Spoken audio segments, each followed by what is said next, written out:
और सुनियो पुनीत राम गुण ग्रामा, तुम्हारी कृपा लहो विश्राम।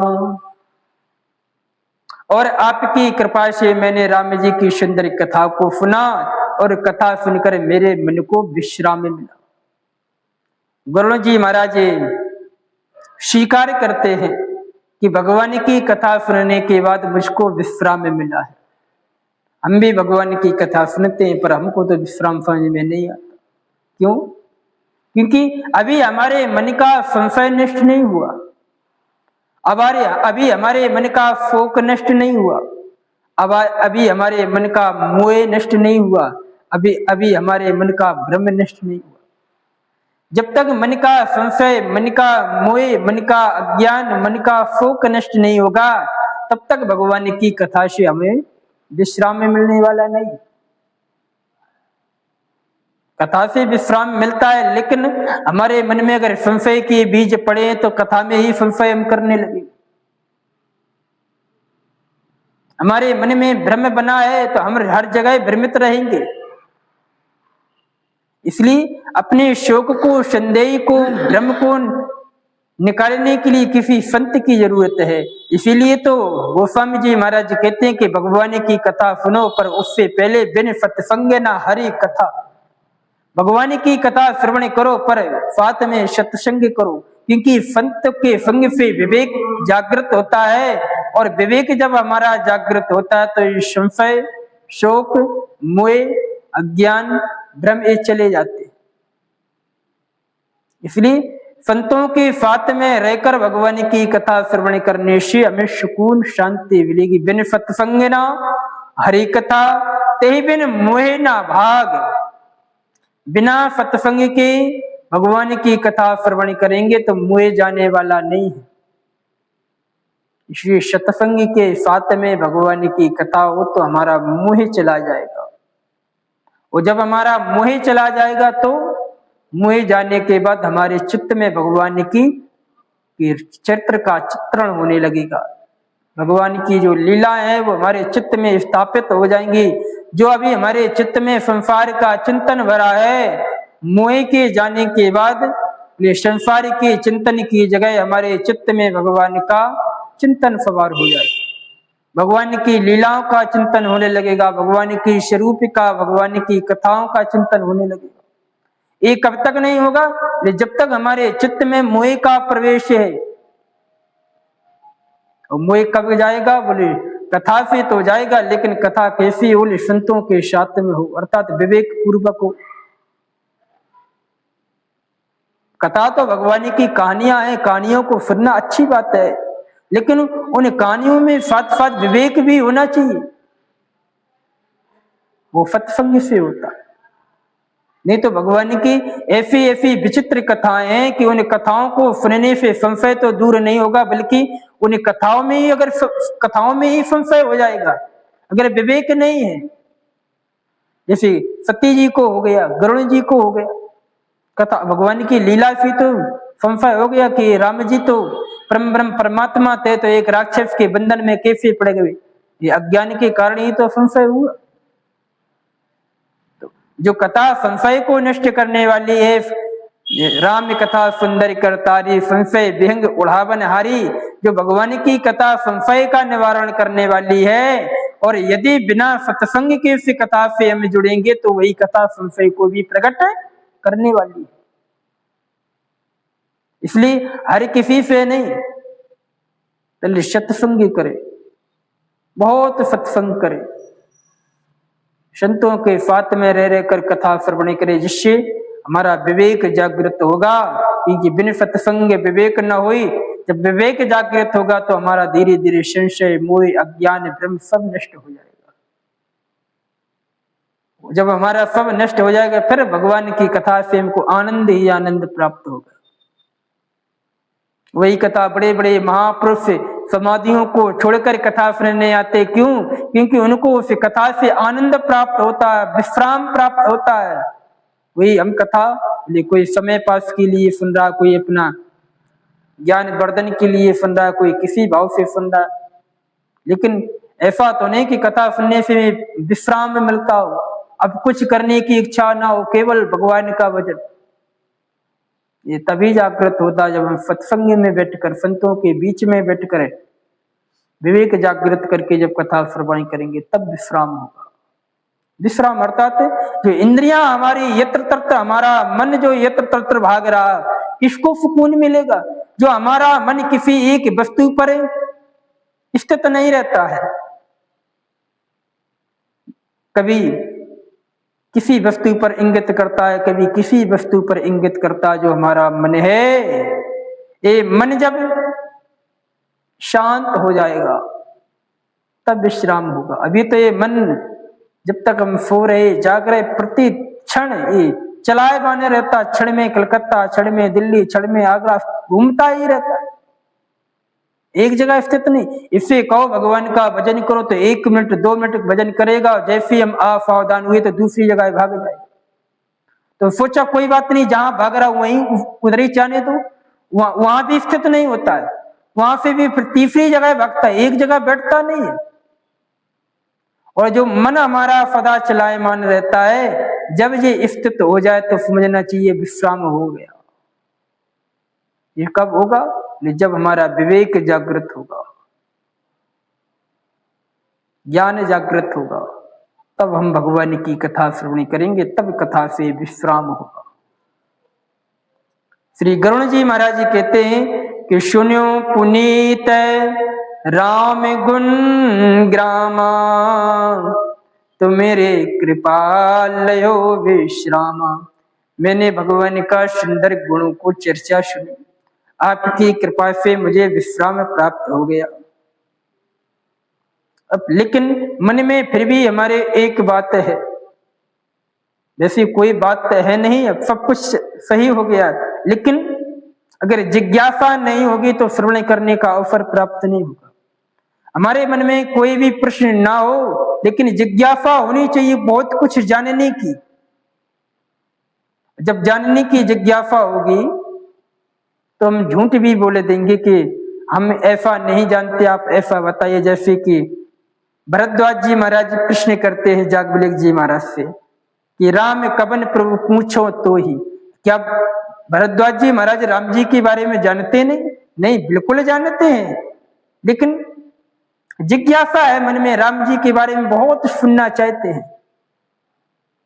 जागवल्क्य जी महाराज समझ गए कि भरद्वाज जी सुना चाहे राम गुण गूढ़ा, कीनो प्रश्न मनो अति मूढ़ा। भगवान के चरित्र सुनना चाहते हैं, इसलिए ऐसा प्रश्न कर रहे हैं। हमारे मन में कोई प्रश्न ना हो, लेकिन फिर भी जिज्ञासा होनी चाहिए जानने की। तो वही भरद्वाज श्री गरुण जी महाराज कहते, एक बात प्रभु पूछो तो ही, केहू बुझाई कृपा निधि मोही। हे प्रभु, मैं एक बात आपसे जानना चाहता हूं, क्या आप मुझे समझाकर कृपा करके बतलाइए, क्या पूछना चाहते हो? तो गरुण जी कहते हैं, कहीं संत मुनि वेद पुराना,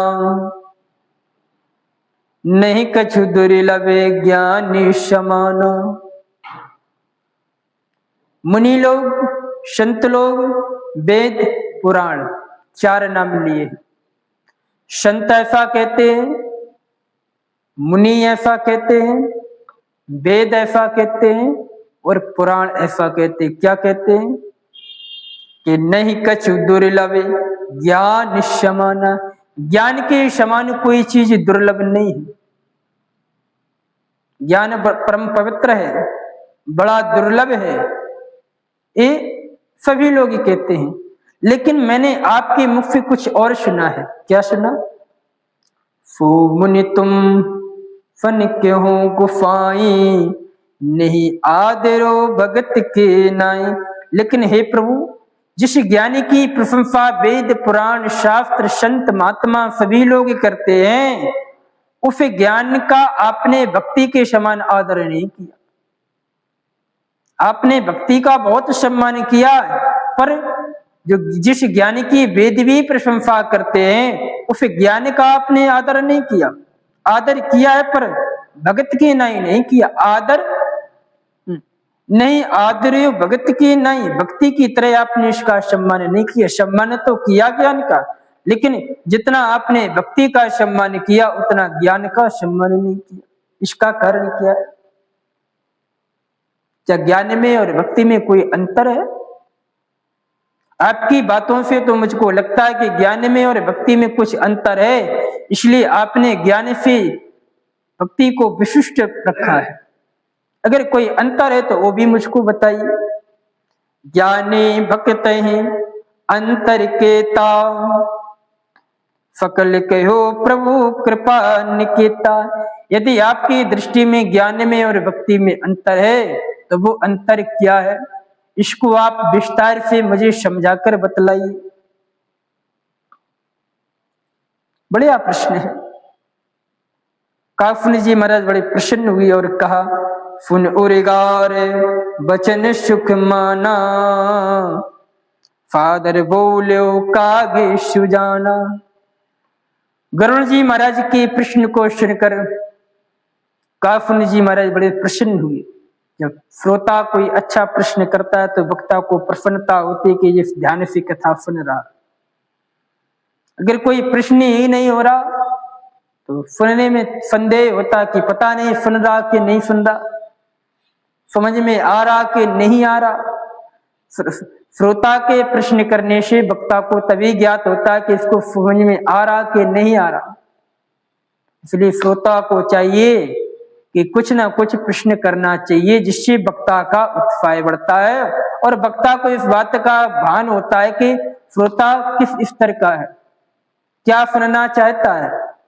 इसलिए श्रोताओं को चाहिए कि अपने मन के अनुकूल वक्ता से प्रश्न करने चाहिए, इससे वक्ता को ज्ञात भी हो कि किस स्तर का श्रोता। नहीं पता लगे श्रोता ABCD वाला और वक्ता हाई प्रोफाइल वाला, ऊपर से बात पूरी निकल जाए, श्रोता कुछ कह ना पाए, केवल सुनता रहता।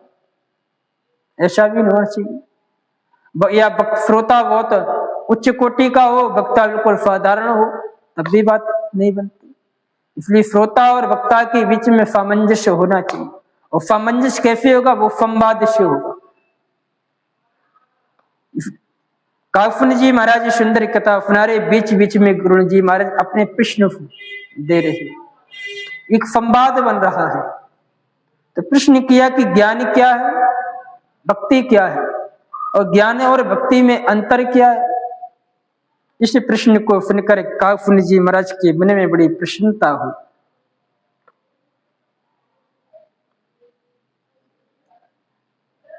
काफन जी महाराज कहते हैं कि भक्ते ही ज्ञान ही नहीं कछु भेदा। हे गरुण जी, भक्ति में और ज्ञान में कोई वस्तुता भेद नहीं है। वस्तुता भक्ति और ज्ञान में कोई अंतर नहीं है। महाराज अगर अंतर नहीं है तो आपने भक्ति की प्रधानता दी और ज्ञान का उतना सम्मान नहीं किया, इसका कारण क्या है? गरुण जी महाराज कहते, काफन जी महाराज कहते, वस्तुता दोनों में भेद नहीं है, क्योंकि दोनों का उद्देश्य एक है। भक्ति भी भवसागर से पार करने वाली है और ज्ञान भी भवसागर से पार करने वाला है। दोनों के मार्ग अलग अलग हैं, पर परिणाम दोनों का एक है। जैसे अयोध्या आना है, कोई फैजाबाद की ओर से आएगा, कोई गोंडा की ओर से आएगा तो अयोध्या ही। इसी तरह से उद्देश्य भवसागर से पार होना, भगवान तक पहुंचना, कोई ज्ञान के मार्ग से, कोई भक्ति के मार्ग से। इस कारण फिर इसे रहस्य को जानने से कोई इनमें अंतर प्रतीत नहीं होता है। उभय हरे भव संभव खेदा, लेकिन अंतर है। किस बात का? बोले अंतर सिर्फ इतना है, नात मुनीश कहे कछु अंतर, सावधान सो सुन बेहंग बर। मुनि लोग कुछ अंतर कहते, देखो परिणाम में कोई अंतर नहीं है। ज्ञान के और भक्ति के परिणाम में दोनों भव का हरण करने वाले हैं, पर दोनों की क्रिया में अंतर है। क्या अंतर है? बोले ज्ञान विराग जोग विज्ञान, ए सवे पुरुष सुनो हरि जाना। जो ज्ञान है, विज्ञान है, जोग है, वैराग है, ये सब पुरुष की परिणति में आते हैं, पुरुष वर्ग में आते हैं। ज्ञान, विज्ञान, योग, वैराग्य ये पुरुष की संज्ञा में आते हैं। और पुरुष प्रताप प्रबल सब भांति, अबला अबल सहज जड़ जाति। और पुरुष प्रतापी होता है सब तरीके से, और अबला अबल सहज जड़ जाति, अबला अबल होती है, लेकिन जो अबला अबल होती है और जो पुरुष सबल होता है, लेकिन सबल होते हुए भी पुरुष अबला से नहीं जीत पाता। पुरुष बोले सब प्रकार से बलवान होता है, लेकिन कितना भी बड़ा बलवान पुरुष हो पर अबला से नहीं जीत सकता। कुछ कुछ पुरुष जीत जाते हैं, सबकी बात नहीं कर रहे, कुछ कुछ पुरुष अबला से जीत जाते हैं, लेकिन प्रायः अधिकतर पुरुष अबला से जीत नहीं सकते। ये कौन सी लड़ाई की बात हो रही? तो यहाँ पर बता रहे हैं, पुरुष त्याग सके नारही, जो विरक्त मत धीर। जो अबला का परित्याग कर सकते, अबला को जीत सकते, उनमें बोले बड़े बड़े जो धीर हैं, जो विरक्त हैं, वो तो अबला को छोड़ सकते हैं, लेकिन नहीं तो कामी विषय बस विमुख जो पद रघुवीर। जो भगवान के विमुख हैं, काम के बस हैं, वो अबला से प्राप्त हो जाते, अबला के अधीन हो जाते। सो मुनि ज्ञान निधान, मृग नैनी विदु मुखे निरखे। दिवस हुई हरि जान, नार विष्णु माया प्रगट। सो मुनि ज्ञान निधान, जो बड़े बड़े ज्ञान के निधान महामुनि लोग हैं, वो भी बोले नारी के मृग नैनी नेत्रों को देखकर, चंद्रमा के समान उसके मुख को देखकर वो भी भाव विभल हो जाते। दिवस होई हरि जान, बोले जिस तरह से मृग होता है, वो चंद्रमा जब उदित होता है तो मृग चंद्रमा को देखता ही रहता है, इसी तरह से बड़े बड़े ज्ञानी विज्ञानी बोले नारी का रूप जो चंद्रमा की तरह उसको देखते ही तो देखते ही रह जाते हैं। क्योंकि नारी क्या है? बोले साधारण नहीं, विष्णु माया, भगवान की माया ही नारी के रूप में। जब भगवान की माया ही नारी के रूप में, तो उसको कौन पराजित कर सकता? आगे कह रहे, यहाँ ना पक्षपात कछु राखो, वेद पुराण संत मत भाको। काफन जी महाराज कहते हैं कि मैं भक्ति की प्रधानता मैंने दी है, लेकिन यहाँ पर मैं जो निर्णय करने जा रहा हूं, ये मेरा निजी निर्णय नहीं है। यहाँ ना कछु पक्षपात में भांकू, मैं पक्षपात लेकर यहाँ निर्णय नहीं दे रहा कि मैं ज्ञान का पुजारी नहीं हूं तो मैं ज्ञान को कमतर आंकू, मैं भक्ति का पुजारी हूं तो भक्ति को विशिष्ट नहीं। जो सिद्धांत की बात है, जो वेद की बात है, जो संतों की बात है, मैं उसके अनुसार अपना निर्णय दे रहा हूं। वेद पुराण संत मत भांकू, तीन मत है, एक वेद मत, दूसरा पुराण मत और तीसरा बोले संत मत। संत मत अपना अलग होता है, लेकिन हम तीनों मतों के अनुसार आपसे कह रहे हैं क्या? बोले मोह न नार, नार के ही रूपा एक सिद्धांत है क्या? बोले नारी कितनी भी सुंदर हो पर दूसरी नारी से मोहित नहीं हो सकती, ये अकाट सिद्धांत है। मोहे न नार, नारी की रूपा पत्रगार, यह रीति अनुपा। हे पत्रगार, ये सिद्धांत है कि नारी कितनी भी सुंदर हो पर दूसरी नारी उसको देखकर मोहित नहीं होती, आकर्षित नहीं होती, ये अकाट सत्य है।